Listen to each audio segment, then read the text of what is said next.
dices que lo haces por gusto, ¿no? Sí, exacto, sí, sí, justo lo hago por gusto. Qué locura, qué increíble. Y todavía siendo totalmente exitoso, ¿no? Con Payflow, teniendo miles de clientes en diferentes países. La verdad que es una Pues, locura. sí, sí, nos ha Qué ido bueno. muy bien, muy contento. Oye, pues muchas gracias por estar por acá. De hecho, he estado platicando, digo, ya estamos live, ¿no? Pero en lo que se empieza a conectar la gente, he estado platicando también ¿cómo se llama? Con Catalina de tu equipo de Claro, Colombia. claro que sí, claro que sí. Sí, sí, la verdad es que sí. Entonces, listo. Ok, ya estamos por acá. Va, perfecto, me parece excelente. Entonces, ya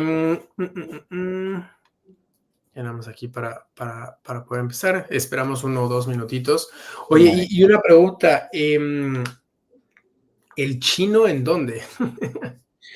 Bueno, siempre me había como interesado o sea, la cultura y el idioma en general. Yo creo que hace como 10, 12 años, cuando estaba en la universidad, era un poco the thing, ¿no? O sea, estudiar chino, por lo menos entender qué está pasando, el país estaba creciendo mucho. Entonces, más por interés, me fui a vivir 3 meses en Shanghai, aprendí el idioma, o sea, hice un par de visitas de era un momento donde, por ejemplo, Huawei estaba como muy al principio, ¿no? Que ahora, obviamente, los Huawei es una locura, ¿no? Pero habían muchas cosas súper interesantes, o sea, eran las diferentes, o sea, para ir desde Shanghai a la próxima ciudad tienes que ir conduciendo 2 horas y media y la ciudad no para. La siguiente ciudad es atada a la primera, o sea, que no tiene nada de naturaleza, es solo carreteras, ¿no? Entonces, hay muchas cosas que pues, me interesó de cómo crece este país y que por eso como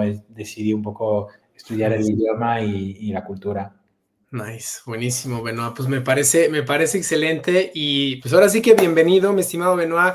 Qué gusto que estás por acá. Ya tuvimos una plática para los que ya nos están escuchando de diferentes partes de Latinoamérica y de España. Pues Benoit ha hablado 8 idiomas, algo que no sabía y es algo bastante interesante. Y pues ahora sí te quiero presentar, ¿no, Benoit? Ahora estamos aquí en el podcast de Startups Latam, aquí con su co-host Andrés Nájera. Y bueno, ahora sí que queremos también agradecer a HubSpot, ¿no? Que es nuestro patrocinador dentro de este espacio. Y la realidad de las cosas es que, pues ahora sí que tengo conmigo a Benoit, ¿no? Un fundador que está resolviendo uno de los problemas más antiguos y yo creo que son absurdos del sistema financiero, ¿no? Que tengas 30 días, que tengas que esperar 30 días para poder cobrar lo que ya has trabajado, ¿no? Entonces, aquí tenemos a Benoit Menardo, que me acaba de platicar que habla 8 idiomas, cofundador de Payflow. Y bueno, Payflow es una fintech española que permite a los empleados acceder a su salario cuando lo necesiten, ¿no? Es algo importante, sin intereses, sin letras chiquitas. Bueno, pues desde el 2020 ya ha levantado más de, ¿cuántos millones? Tengo aquí 51 millones. Sí, exacto, es correcto. Perfecto. Sí, sí, correcto, Más de correcto. 51 millones de euros y además tienen operación en España, Portugal, Colombia y Perú. Y bueno, algo que es increíble y lo más importante es que pues están enfocados en el usuario, ¿no? Y por ahí también escuché, ven, ahorita nos platicas que son rentables, ¿correcto? Sí, correcto, Qué correcto. buenas noticias. Oye, pues bueno, para las personas que nos visitan el día de hoy, pues bienvenido. Y las personas que están por aquí, por favor, escríbanos de dónde son y las preguntas que ustedes tengan para podérselas hacer a Benoit, porque esto lo estamos haciendo de manera en vivo, ¿no? Entonces, primero, Benoit, bienvenido y platícanos, ¿quién es Benoit? Creo que por ahí sería algo bastante interesante, ¿no? Claro que sí. Vale, entonces, soy Benoit, nací y crecí los 10 primeros años de mi vida en Brasil. Mi papá es de Río, mi mamá es italiana francesa. Entonces, como de pequeño, pues a los 10 años llegué a Europa, norte de Italia, sur de Francia. Ahí un poco yo en la escuela y en el colegio era un poco el geek. Me gustaba videojuegos, me gustaba matemáticas, me gustaba programación después, o sea que siempre he sido el más técnico, el más friki. Eh, Okay. y nada, estudié la carrera después, pues al principio en Francia, pero cuando tenía la oportunidad de estudiar fuera, pues la he cogido y ahí me fui a estudiar en Estados Unidos la segunda parte del bachelor y me fui a estudiar en MIT, ¿vale? En Boston. Y ahí pasó algo muy interesante, que es donde conocí a mi socio en Payflow, ¿vale? Que se llama Avinash. Y antes de ser socios, pues somos amigos. Llevamos 12 años de una amistad fortísima y eso es un poco... La parte del negocio viene segundo, o sea, primero somos amigos. Qué cool. Y entonces, yo diría que como también para mucha gente que cuentas estas historias de que puedes conocer a tu cofundador muy al principio estudiando, etcétera, pues a nosotros nos ha pasado, así que por lo menos tengo un data point de que es verdad. Estudiamos juntos y hicimos un proyecto sobre los flujos de pago, o sea, entender por qué en Australia se cobra semanal, pero en España se cobra mensual y en Colombia se cobra quincenal. No tiene ningún sentido. ¿Vale? O sea, que no tiene... La respuesta es que no hay lógica.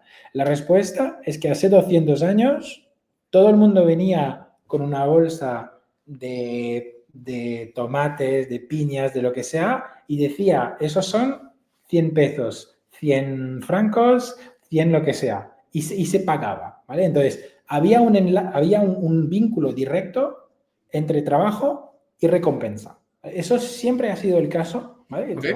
Salario viene de sal, etcétera, etcétera, ¿no? Pero entonces, este vínculo directo se ha perdido y se ha puesto, se ha estructurado en algunos calendarios de pagos, ¿no? Algunos días de pagos, ¿vale? Que son quincenal, mensual, etcétera, ¿vale? Que esto ha sido por estructura de los países, de las empresas, pero no tiene ninguna ventaja para el trabajador, ¿vale? Solo tiene ventaja para las empresas, porque es más fácil gestionar, porque si todo el mundo te pide su dinero cuando lo quiera, pues sería un lío monumental. Caos. Sí. Caos, ¿no? Entonces, claro, nosotros desarrollamos, usando tecnología, una manera de que la gente pueda cobrar cuando quiera, ¿vale? Que esto es muy interesante porque volvemos al pasado con una innovación, ¿no? En ese sentido, o sea, gracias un poco a la tecnología. Sí. Nice. Si lo piensas, es algo que no es, o sea, es un concepto que no es muy nuevo. O sea, hay dos, vamos, como tipo de industrias o tipo de modelos que ya usaban Payflow sin decirlo, ¿vale? El uno es toda la economía digital.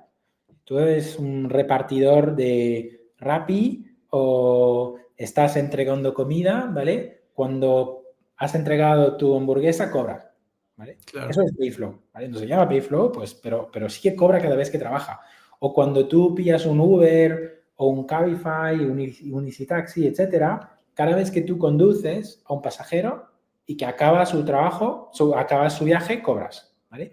No le estás diciendo, pues me pagas a final de mes. O sea, él acaba de coger un taxi, te va a pagar y es normal, ¿vale? Entonces, toda la economía digital, no sé, los freelancers que sacan fotografías, etcétera, todo esto funciona como trabajo, cobro, trabajo, cobro, trabajo, cobro, ¿vale? Entonces, esta industria ya está 100% usando un modelo muy similar al que tenemos en Payflow, ¿vale? Y la segunda, que a lo mejor es un poco menos obvio para gente en Europa, pero que va a ser muy obvia para gente en Latinoamérica, es la economía informal. La economía informal también cobra con Payflow. Si tú estás ayudando a tu primo a cargar unas cajas en su camión para ir de A a B, sí. Pues tú acabas de cargar estas cajas y tu primo te va a dar algo de dinero. Claro. Entonces, esta parte de economía informal cobra ya de manera instantánea o casi instantánea, cobra a la tarea, ¿no? Y entonces, claro, ¿cuál es la ventaja para alguien que trabaja en la economía informal de trabajar para DHL, UPS, etcétera? Si va a hacer el mismo trabajo, cobrar más o menos lo mismo, pero cobrar una vez a la quincena. Entonces, claramente, eso es un pain que va a tener. Entonces, todo el mundo queremos nuestro dinero rápido, ¿no? Claro, exacto. Todos queremos esto porque no es que estamos dando un préstamo a las empresas de nuestro tiempo y nos lo paga después, o sea, no tiene ningún sentido, ¿no? Claro. Entonces, eso realmente es el problema que estamos resolviendo. Y es bastante interesante, o sea, que ya sabes cuál es el problema, porque para nosotros, a las personas que estamos empleadas, pues es algo bien interesante. Oye, ya trabajé un mes y tengo que esperar 30 días para recibirlo, pero, o sea, ¿en qué momento, o sea, tú ya dijeron como, oye, vamos a cambiar cómo la gente accede a su salario? O sea, ¿en qué momento dijiste, así tiene que ser, o cuándo llegó ese como aha moment, y nos dijiste, así es como lo tenemos que cambiar. Vale, entonces, ahí cuando nosotros básicamente hicimos este proyecto en Estados Unidos, nos dimos cuenta que en Estados Unidos específicamente habían empresas que ya trabajaban en hacer los cobros y hacer básicamente los salarios más flexibles, ¿no? O sea, una de ellas es DailyPay, que ahora hace más de 400 millones de ARR y va a ir a bolsa este año o el año que viene, pero que cuando estudiábamos en MIT era un PowerPoint. Entonces, claro, ha crecido mucho, ¿no? Pero sí que las ideas existían y que al final es solo poner tecnología en un proceso que existía antes. Lo que sí que hemos tenido el aha moment, es sobre el cómo, ¿no? No sobre qué hacer, pero cómo hacerlo. Porque la manera de que lo hacían en Estados Unidos era, pues era muy predatorio para los empleados. Era cobrar al empleado para su propio salario, ¿vale? Aunque nosotros lo vendemos a empresas como un beneficio social, ¿vale? Entonces, eso es una gran diferencia que nosotros éramos los primeros del mundo a hacerlo. Claro. Es decir, ¿estamos trayendo valor a los empleados? Sí, pero también estamos trayendo valor a las empresas. ¿Por qué? Porque sus empleados en Colombia que usan Payflow, si no tienen Payflow, no van a tener tarjeta de crédito. Entonces, ¿qué van a hacer si tienen una necesidad?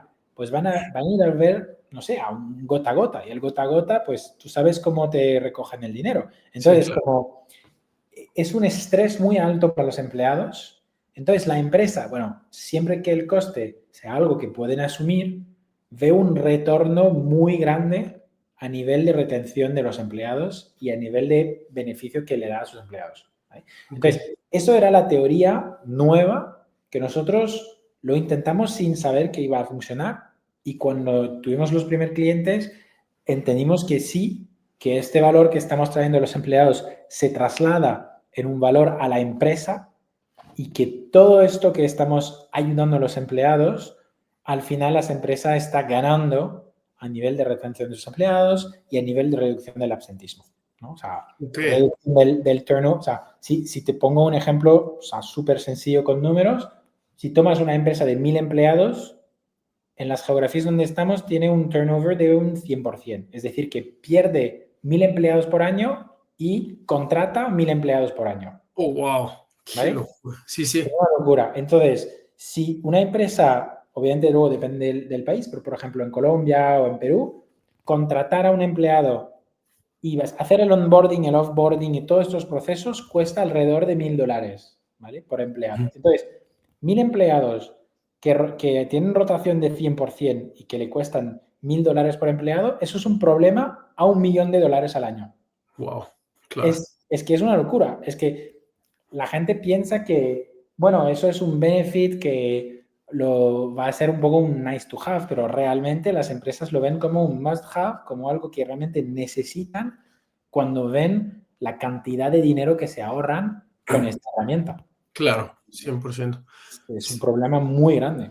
Muy, muy claro. Y una pregunta, o sea, ahorita mencionaste algo bastante interesante porque tenemos a decenas de founders aquí de diferentes partes de Latinoamérica y muchos de ellos están en una etapa temprana, que si alguien tiene alguna pregunta, o sea, por favor de hacerla. O sea, mencionaste que otra empresa pues empezó con un PPT, ¿no? Y me imagino que ustedes también empezaron con algún primer piloto real, ¿no? O sea, platícanos cómo empezaron ese primer piloto real sin haber levantado $51 millones. O sea, platícanos de esos primeros meses de qué hicieron, cómo o sea, como esa parte inicial de ese primer piloto y cómo lo lograron, ¿no? Cómo lo hicieron y cómo lo lograron. Claro que sí. A ver, yo creo que, bueno, para poner en contexto, nosotros éramos un poco pre-AI, pre-ChatGPT, pre-vibe coding, pre-muchas cosas, ¿vale? Claro. Entonces, y lo que quiero decir es que incluso antes de tener todas esas herramientas que realmente te aceleran para ir al primer cliente, la primera transacción, el primer contrato firmado, etcétera, pues la realidad es que no necesitas levantar dinero para lanzar algo. O sea, que esto es, yo conozco muchísimos founders to be o founders que quieren irse de su empresa para montar su cosa y siempre me dicen, ay, pero es que necesito levantar dinero. Eso es mentira. Mentira. No, y esto, Bullshit.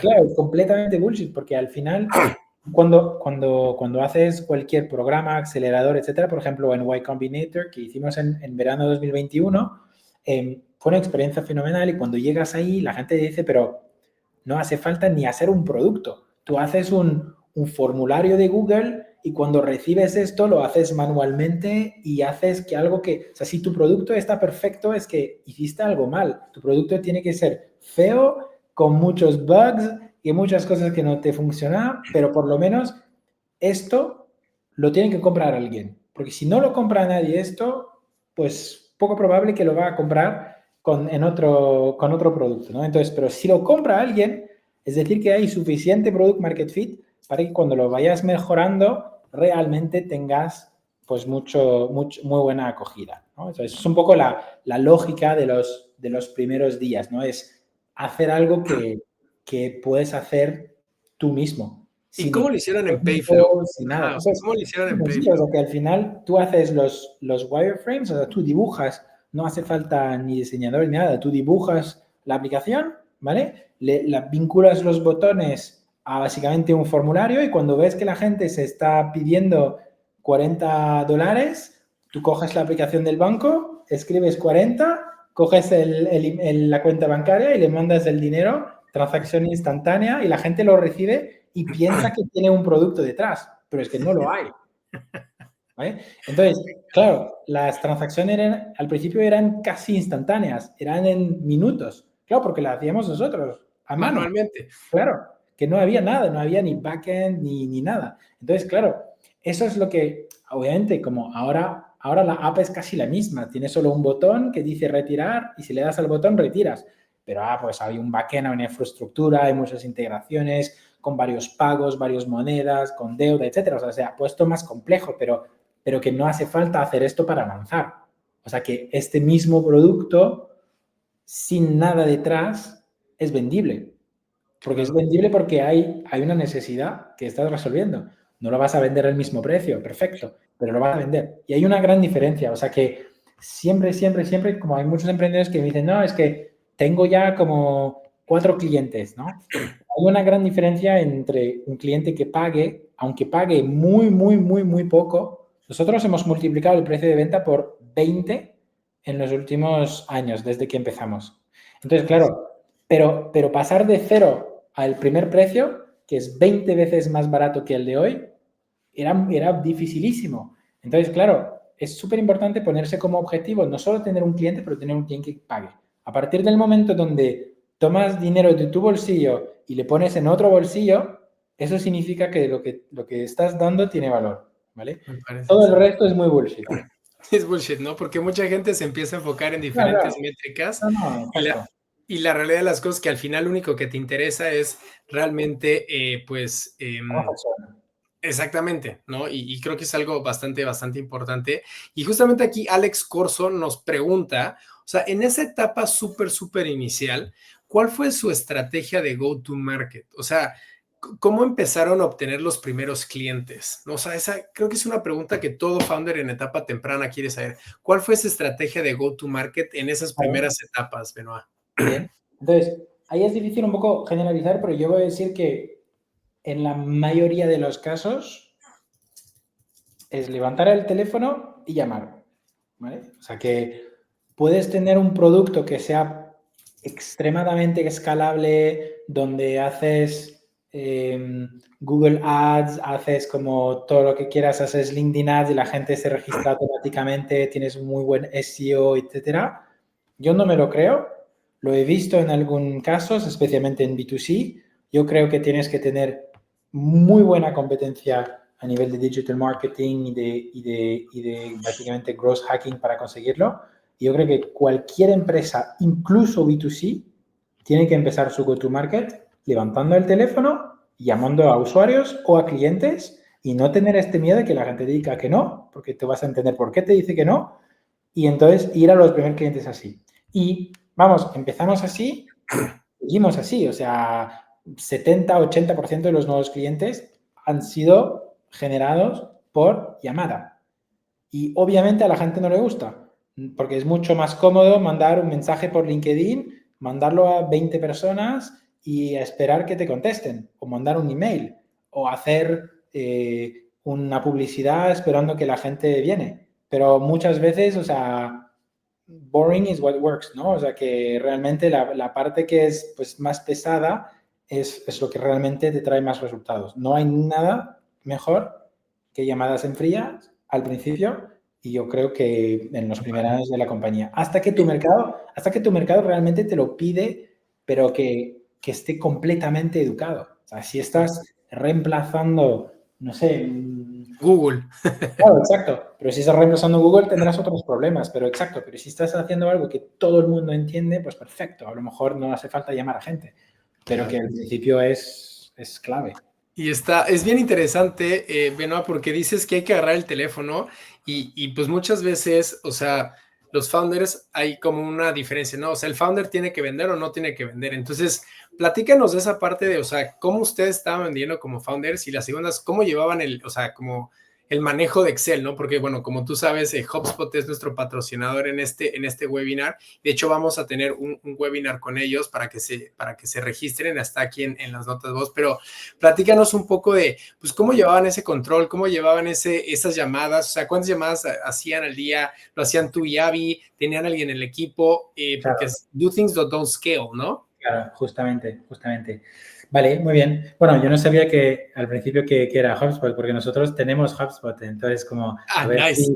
si puedo contar cosas buenas y después Sí, consigo hacer gente. patrocinador oficial. Muy bien.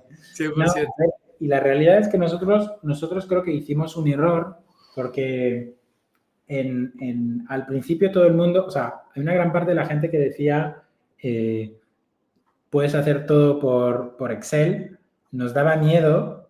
Creo que sigo creyendo que era overkill de poner un CRM cuando tienes menos de 10 clientes. Y nosotros pusimos un CRM muy temprano.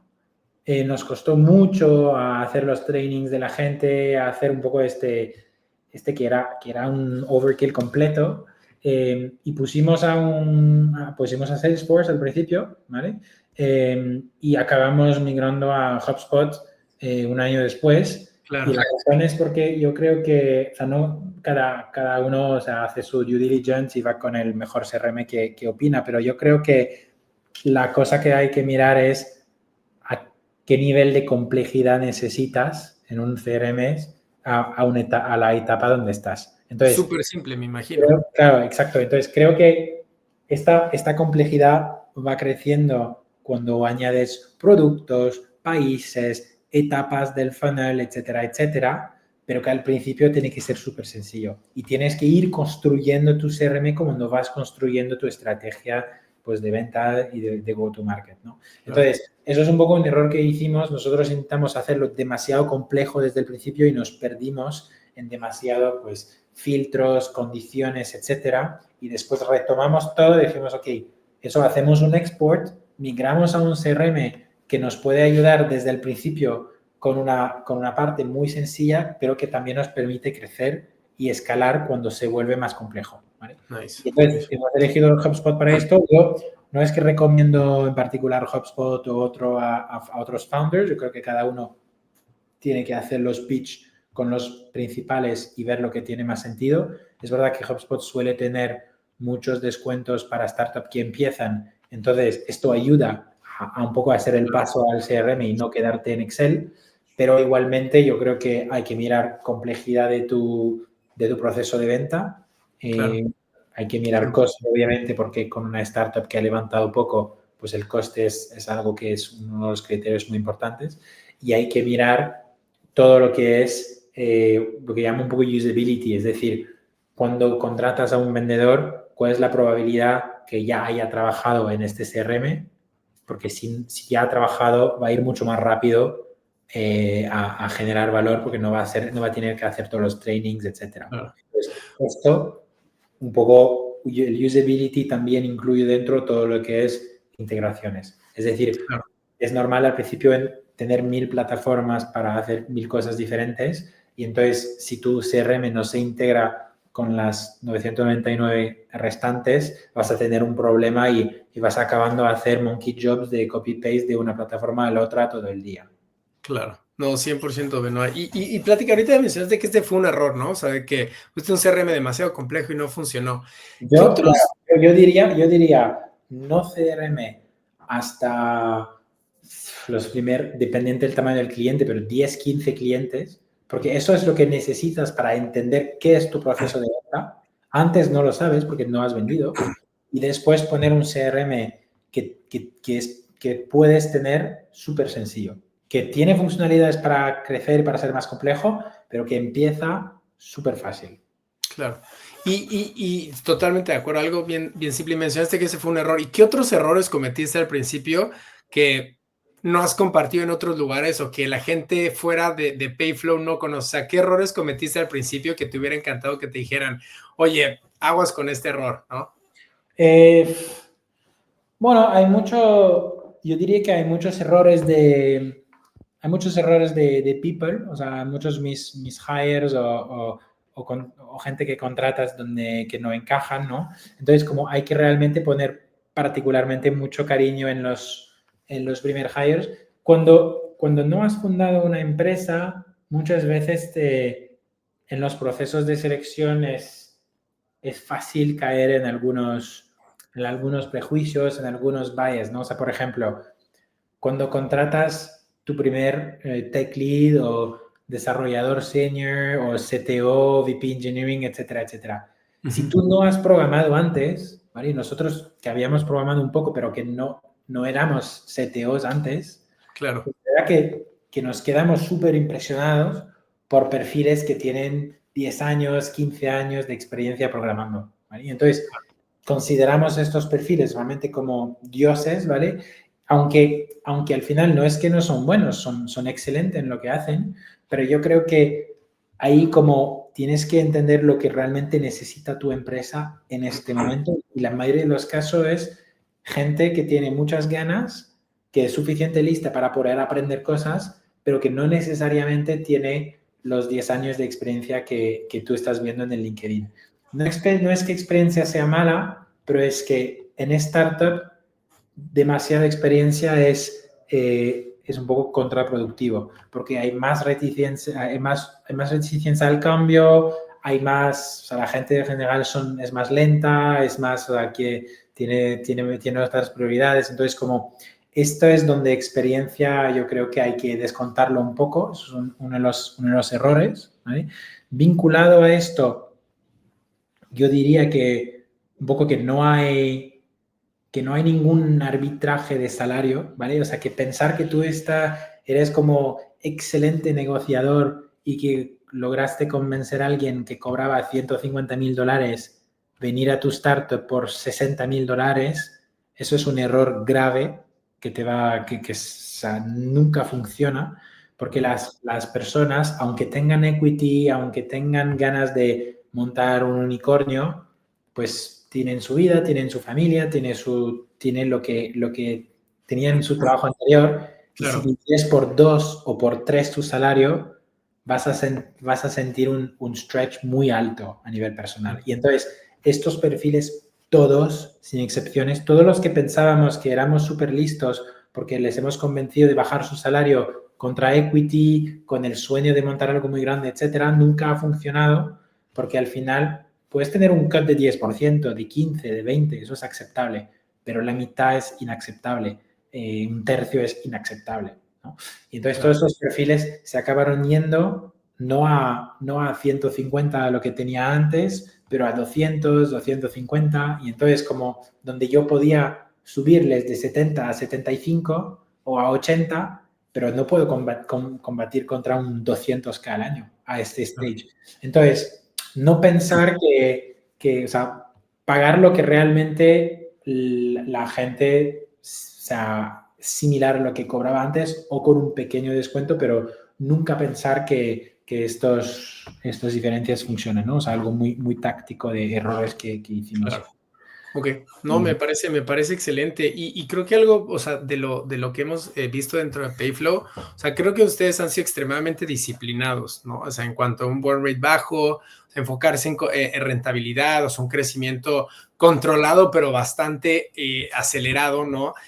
O sea, ¿cómo tú ya definieron esa filosofía desde el inicio? O sea, porque entiendo que agarran, como dicen algunos, Paula Graham de YC, que dice, do things that don't scale, ¿no? Y agarrar el teléfono, pero ¿ustedes cómo definieron esa filosofía desde el principio con asegurarse de que hubiera un burn rate bajo para enfocarse en rentabilidad y aún así crecer aceleradamente? O sea, sí, ¿cómo llegaron a esa filosofía y luego cómo la aplicaron? Que eso es lo más importante, ¿no? claro.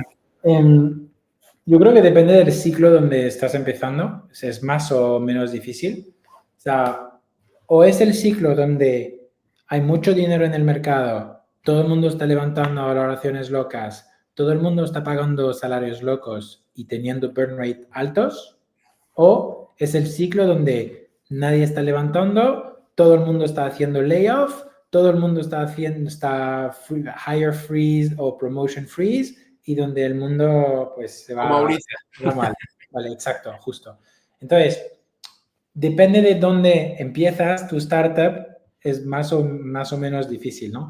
Pero la realidad es que va a ser un ciclo y va a volver. Entonces, como tú tienes que ser consistente, tú tienes que adaptarte un poco al mercado, es decir, cuando es un mercado donde hay demasiado dinero, pues obviamente te vas a levantar dinero, lo pones en el banco, no lo quemas o no lo quemas mucho, pero lo coges, o sea, seas oportunístico. Y como tienes más dinero, pues es ok de contratar, de hacer un poco de overhire, un poco de overpromote, un poco de pagar más a algo, o overpay a algunos perfiles. Es ok, porque tú estás yendo con el mercado, pero no puedes hacer locuras. O sea, tienes que ser 100% consciente que, ok, estoy overhiring, overpaying, overpromoting, porque el mercado es así y si no lo hago, toda la gente se marcha a startup de AI y ya está. ¿Vale? Entonces, Claro. tienes que aceptar esto, perfecto. Pero después, cuando está en baja, tienes que hacer exactamente lo mismo en baja. Es decir,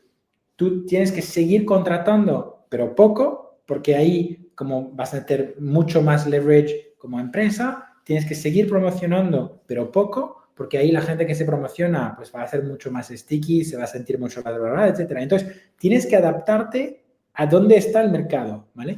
Pero entonces, tú tienes dos niveles y tú empiezas en el medio y vas un poco arriba, un poco abajo. Entonces, tú sigues los mismos ciclos, pero no con esta amplitud que tiene el mercado de full layoff o levantar 20 millones de pre-seed para una startup de AI, ¿vale?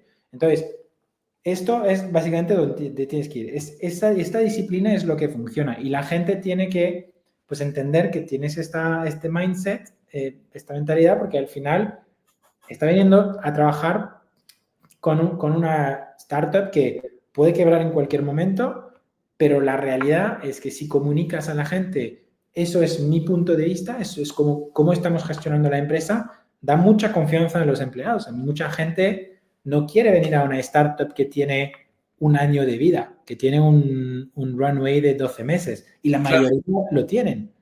Porque entonces, como esos son empleados que, pues, realmente no, o sea, el nivel de riesgo que cogen es enorme, ¿no? Porque yo creo que sobre este punto de cómo, tu segunda pregunta de Sí, cómo, ¿cómo cómo llegaron a rentabilidad? O sea, platícanos, porque ese es el sueño de cualquier fintech, ¿no? ¿Cómo llegaron a rentabilidad, Benoit? a ver, uno es escala, obviamente, que es como todo el mundo dice que hay que quemar para llegar a una cierta escala, etcétera. Entonces, esto sí que es verdad, pero escala solo funciona si tus unit economics son buenos. Entonces, como o sea, obviamente, aparte de calcular las cosas bien, etcétera, es no mentirse a sí mismo de pensar que, oye, tengo un 90% de margen, si no es la realidad. Entonces, tú puedes tener un número que comunicas al mercado, pero tienes que saber con tú mismo que este negocio es viable y que efectivamente, si lo multiplico por 5, pues eso es un negocio rentable, ¿no? Entonces, eso es un poco la cosa que tienes que creerte y tienes que básicamente siempre monitorar que vas hacia rentabilidad. Entonces, todos estos años no hemos tenido sorpresas, o sea, no hemos pensado, oye, esto lanzamos y a ver si eso es rentable un día. O sea, que te podía haber dicho en un podcast hace 5 años que, ok, llegaremos a rentabilidad cuando tenemos este volumen, porque esto es el Unit Economics ahora, yo creo razonablemente que va a mejorar aquí, aquí, aquí, y by the time estoy de este tamaño, pues será una empresa rentable. Y lo es.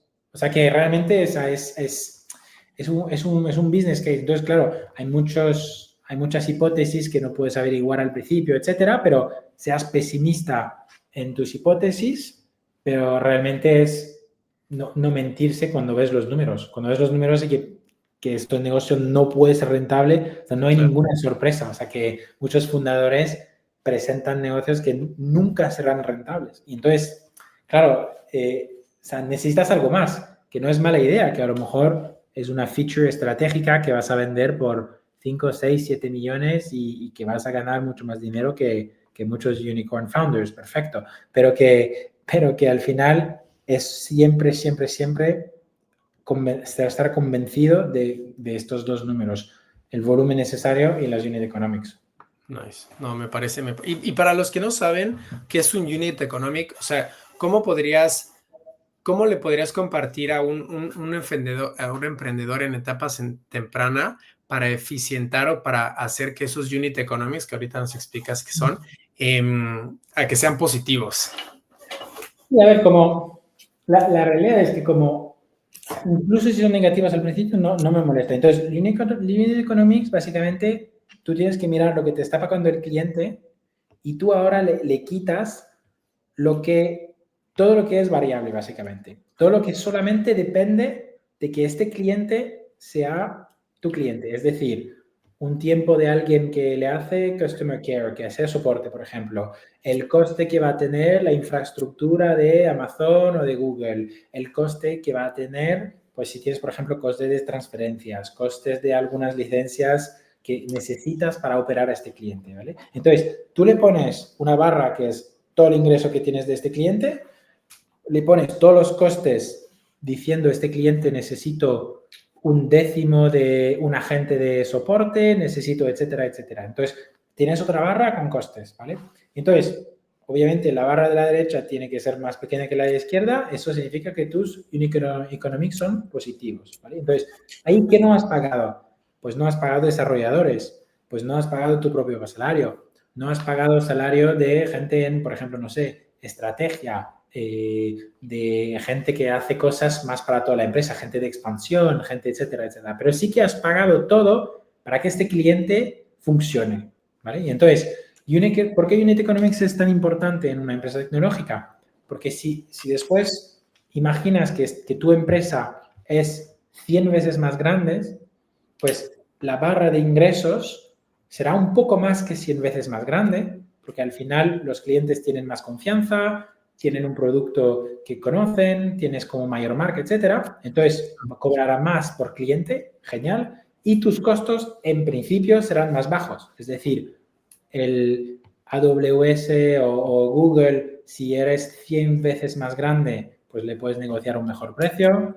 A la gente de soporte, en vez de gestionar 10 tickets al día, pues gestionará 15 porque conocerá mejor el producto. Entonces, todo tiene un cierto nivel de escalabilidad. Entonces, Claro. ahí vas costo por costo y le das a una escalabilidad, ¿vale? Y luego miras esto qué significa a nivel de lo que te queda después, o sea, el margen que te queda después, ¿vale?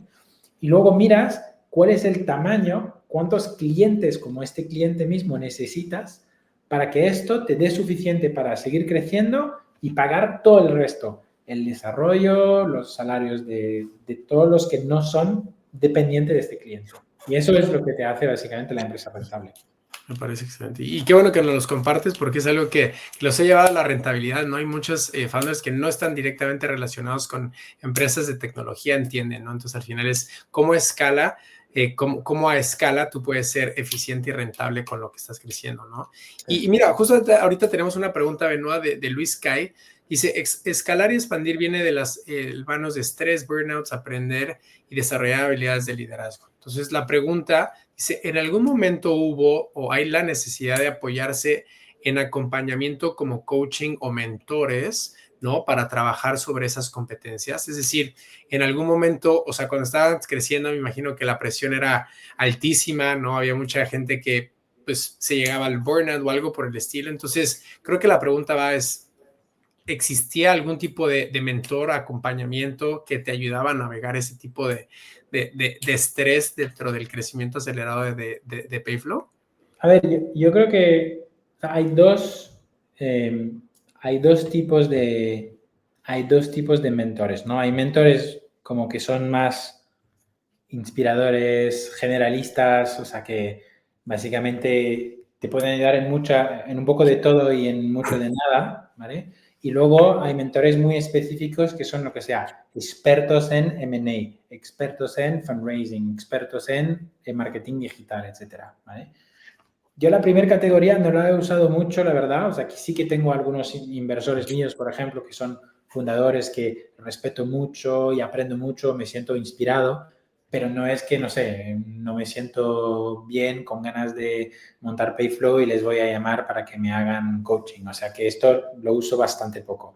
La segunda categoría sí que la uso mucho más porque eso es mucho más solution driven, es decir, perfecto, estás burnout, pero ¿por qué estás burnout? Ok, porque no estás consiguiendo levantar tu ronda. Pues perfecto, pues encuentras a un mentor que ha levantado 10 rondas y que sabe de fundraising, que te transfiere conocimiento, que aprendes, lo hagas y una vez que esté cerrado, pues estarás menos burnout porque habrás conseguido hacer lo que originalmente hace que estés burnout. O sea que estás burnout por una razón, no porque te da las ganas de estar burnout, ¿no? Entonces, yo creo que hay que enfocarlo a resolver los problemas que hacen que no te sientes bien a nivel, pues, mental health, todo esto, en vez de, pues, ir y hacer cosas generales porque lo que van a resolver van a ser muy en superficie porque no resuelven el raíz de lo que te hace sentirte mal. Es muy sencillo. Claro. Entonces, eso es un poco, o sea, sí he utilizado mentores, muchísimos, pero siempre han sido para algo muy específico que tenía un pain, que tenía algo que tenía que aprender porque no venía de este mundo en, por ejemplo, M&A o fundraising o marketing o hiring o cultura o ventas. Todo esto hemos tenido que aprenderlo con Avi y hemos tenido muchos mentores que nos han enseñado cosas, pero nunca como gente más generalista. Claro, no, me parece excelente. Bueno, y muchas gracias por compartir. Es parte de hacer esto live, ¿no? Que los asistentes pueden hacer preguntas. Y platícanos un poco, o sea, mencionaste la parte de ventas, ¿no? O sea, operas en España, en Portugal, en Colombia, en Perú. Creo que próximamente a lo mejor un país más grande hispanoamericano, de hispanohablante de Latinoamérica. ¿Cómo decides, no? O sea, ¿en qué mercados entrar? O sea, ¿cómo decides en qué momento tienen que expandir hacia otro mercado o hacia otro país en este caso? Sí. A ver, yo creo que hay, o sea, la buena respuesta que tendría que tener todo el mundo que quiere montar una empresa sana es que expandís en un mercado donde o no tienes más empresas por llamar en tu país o básicamente no has encontrado product market fit en tu país por una razón estructural a tu país y piensas que en otro país tendrás product market fit con el mismo producto y que te cuesta menos expandir que lanzar un nuevo producto en tu país que conoces. Esto son las dos buenas razones por expandir en un mercado. La realidad es que la primera, que es saturación de mercado, nadie llega, o sea, nadie expande en un mercado por no tener nadie por llamar en este mercado. O sea que nosotros los primeros, en España tenemos 0,2% de los empleados en España que usan Payflow, pues hay 99,8 que podrían usarlo. Perfecto. Claro. Pues el mercado no está nada saturado, genial. Y el segundo, Product Market Fit, bueno, un poco, pero no es que el producto de Market Fit en España sea malo. Es decir, yo creo que es de las dos razones es la con quien más me identifico. Es decir, sí que pensaba que en Latinoamérica íbamos a tener un mejor Product Market Fit y lo tenemos, pero que tampoco veía esto como casi un pivot de que voy a priorizar la TAM porque Europa no tengo Product Market Fit. Entonces, yo creo que hemos expandido bien, o sea, pero yo diría casi demasiado rápido, que no era necesario abrir tantos países tanto rápido, porque es muy ineficiente abrir países, te cuesta mucho dinero, es mucho defocus y es un pain enorme. Y entonces como solo lo haces cuando hay una necesidad. Luego, claro, esto es by the book lo que se tiene que hacer. Ahora estamos en un mundo donde hay fundraising, donde hay inversores y los inversores lo que les gusta, y donde hay empleados, y lo que les gusta a los inversores, a los empleados, es ver que hay muchas banderas de Payflow en todos los países del mundo. Pero esto, por desgracia, es muy ineficiente. Y eso es una de las razones por la cual muchas startups mueren, porque claro, no quieres ir a una cena de fundadores y decir, pues mi roadmap es quedarme en mi país y crecer. Es muy boring. O sea, tú quieres decir que vas a abrir y México mañana y Brasil después y Estados Unidos next year, porque eso es cool, pero muchas veces cool no es lo que te hace un buen negocio, ¿no? Entonces, claro, y los empleados es lo mismo. ¿Cuántas veces en entrevista la gente te pide, bueno, ¿y cuál es el próximo país que vais a abrir? Pues si respondes, pues la verdad es que ninguno, porque es la mejor decisión que puedo tomar para el negocio, pues la gente lo va a ver como una empresa, bueno, o sea, no tan ambiciosa, ¿no?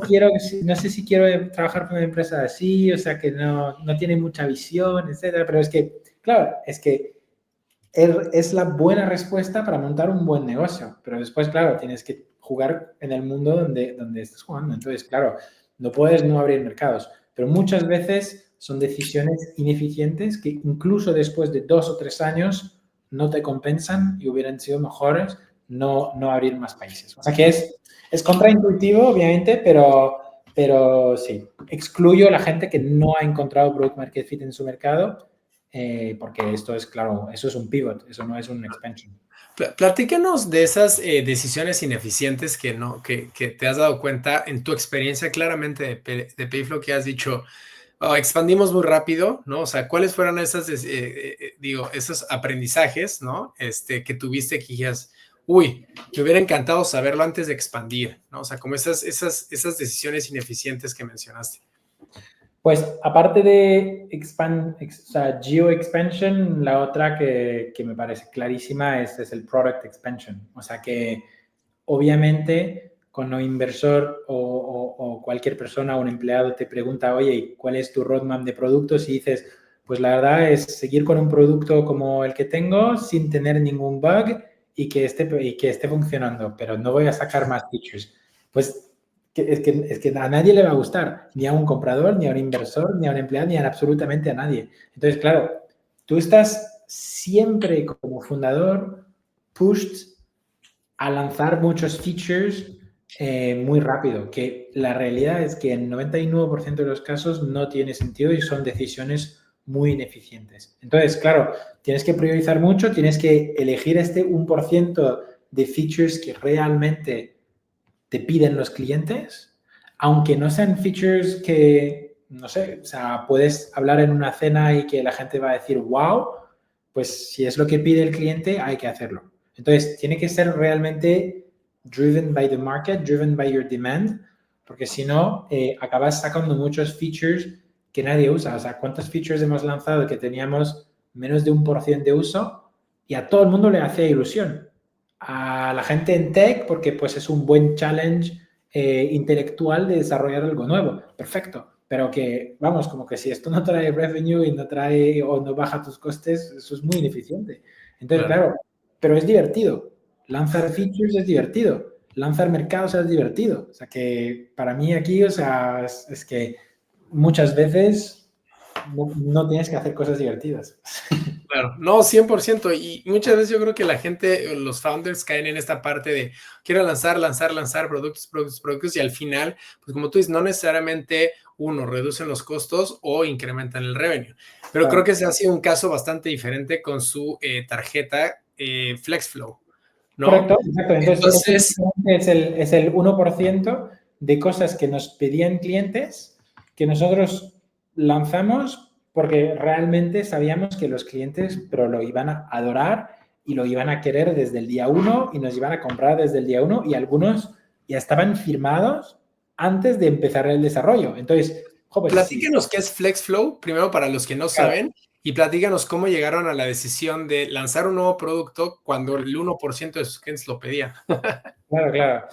Entonces, ahí es, FlexFlow es una tarjeta, ¿vale? Que te permite gastar en comida, transporte, algunas categorías donde el gobierno reconoce como un benefit, ¿vale? Reconoce como un beneficio social, y cuando te gastas dinero con esta tarjeta, se te resta este dinero de tu salario bruto y no de tu salario neto.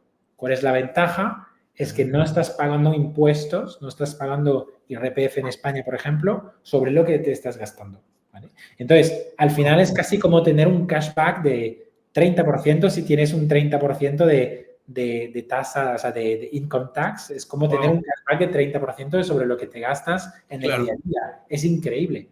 Y eso es una regulación que ya existe, ¿no? Entonces, es una tarjeta que te permite ahorrar muchísimo. O sea, yo personalmente sí que me gasto 200, 250 euros al mes con esta tarjeta y pago unos 30, 35% de impuesto al gobierno. Entonces, esto me estoy ahorrando 70, 80 euros al mes. Wow. Es decir, al año estoy ahorrando pues alrededor de 1.000 euros. Entonces, claro, es mucho dinero. Entonces, claro, esta tarjeta es un producto que ya existía, que ya muchas empresas muy grandes lo hacían, solo este producto, y nosotros pensamos que este producto tiene muy buena sinergia con nuestro producto inicial de Payflow, ¿vale? Cuando lo hablamos con cliente, siempre intentas vender y ves como si los clientes están dispuestos a comprar.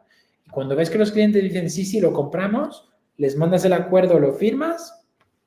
Si realmente ves que esto sí que funciona, pues lo pones en el roadmap, lo desarrollas. No lo puedes hacer en un año, lo tienes que sacar en un trimestre para que el cliente no se enfríe, obviamente, pero que tienes que tener realmente mucha confirmación del mercado que esto es necesario.